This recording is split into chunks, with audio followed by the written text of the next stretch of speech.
there's something called heart-brain coherence. Is that's the main thing that we are talking about here? Well, I wouldn't say it's the main thing, but it's an important aspect of it, because we're really ultimately talking about a lot of what our research, of course, has been about for many years, is really understanding how the heart and brain communicate. Okay. So the heart is not a metronome like was taught and believed for many years. In fact, if the heart is a metronome and beating the time between each heartbeat's the same, that's one of the strongest indicators of future serious health problems, including death from dying from any reason. So it's a very important part of our physiology. And that rhythm, the heart rhythm, is really produced by how the heart and brain communicate with each other, literally.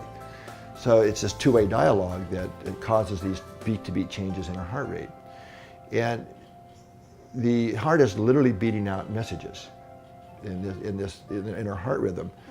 It's very much like Morse code. And most people are probably, hopefully, old enough to know what Morse code is. But in Morse code, we have long and short intervals. And you can spell out a word, obviously, or a sentence, or a whole book if you're patient enough. There's information encoded in that. Yeah. So the heart's the same way. It's just much more complex than two things like Morse code is.